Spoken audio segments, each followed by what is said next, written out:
Daarnaast blijkt uit onderzoek dat antisemitisme en homofoob geweld welig tieren onder Marokkanen. De legitimatie voor deze ellende, de islam. Verzoekt de regering haar angstige en politiek correcte houding ten aanzien van de islam te laten varen en de negatieve invloed van deze kwaadaardige ideologie die moet worden tegengegaan, verzoekt de regering de islam zoveel mogelijk uit Nederland te bannen en gaat over tot de orde van de dag. That was me back then. This is me now. I'm no longer a member of the far right. Ironically, the thing that made me join the far right is the same thing that made me leave. It was Islam. And this is my story.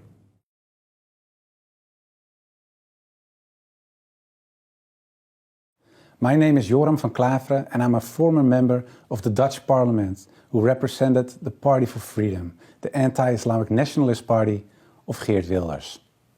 For years, I gave everything I had to fight against Islam. I tried to make legislation to shut down all Islamic schools in the Netherlands. I attempted to close all mosques, ban the Quran and ban Islam altogether from the Netherlands. As a Dutch politician, I opposed Islam in every way possible. Then, in 2017, I left Parliament and finally had the time to fulfill a long-held desire to write an anti-Islam book. I wanted a book that would provide conclusive theoretical groundings for all of the objections I held against Islam as a politician. My book would settle the dispute about Islam with a clear conclusion. Islam is a danger to Europe, to America, to the West and actually to the whole wide world. Before writing my book, my view about Islam was influenced by the conservative Protestant environment of my upbringing, in which other religions, and certainly Islam, was definitely seen as wayward and wrong. I was also influenced by the cultural aversion towards Islam that many Europeans have, which was a result of their historic clashes with the Islamic world. And of course, the fears and worries I experienced during years of studying comparative religion at the university formed my opinions. Remarkably, my studies at the university actually began on September 11, 2001.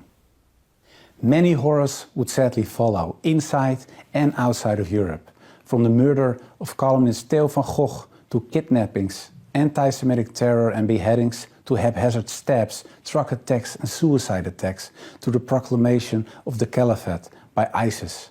There were even Muslims from the Netherlands who traveled as jihadists to Syria.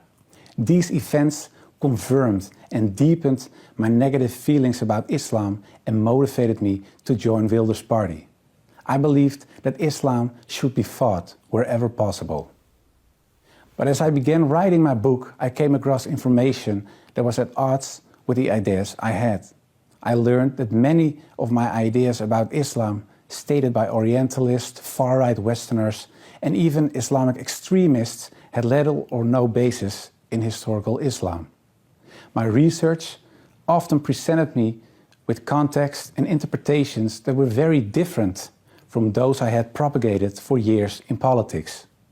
A more nuanced image of Islam slowly developed in my mind. Seeking more information, I wrote to various academic authorities on Islam, including Professor Abdul Hakim Murad of Cambridge University. He pointed out various scholars, books and facts and advised me to read again and more deeply this time. One by one, my objections to Islam vanished. Islam was no longer a religion that promoted violence, hatred and anti-Semitism, or a religion that categorized women and non-believers as inferior humans and stridently opposed democracy. Slowly, my perspective of Islam was changing. I also received surprisingly satisfying Islamic answers to my existing Christian questions about specific dogmas, such as the Trinity, the sacrifice of Christ, and original sin. All that I was learning about Islam influenced my work on the book in such a way that it began to take on the character of a personal search for God.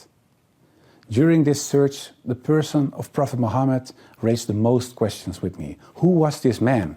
A deceiver, an antichrist, or was he truly, as Muslims believe, the last prophet of God? I started to read again about his life, but now without the previous biases I had. And I saw a more than special man, a man with almost supernatural patience, care, love, guidance, and above all, dedication to his God and to his mission for justice. The arguments against his person and against his prophethood disappeared as I made a comparison with Old Testament prophets. In fact, I now understood what the 19th century historian Thomas Carlyle meant when he wrote, "The lies which well-meaning zeal has heaped around this man Muhammad are disgraceful to ourselves only." Like all radical ideologies, the far right is toxic too. It presents a reality that strips away all nuance. It answers real problems with lies, and it fights against a religion, Islam, that is not the enemy. The real enemies are a deficit of empathy and ignorance, like the great philosopher Socrates already said. So let us read, study and learn. Extremism is not the answer. My name is Joram van Klaveren for the Emir Stein Center.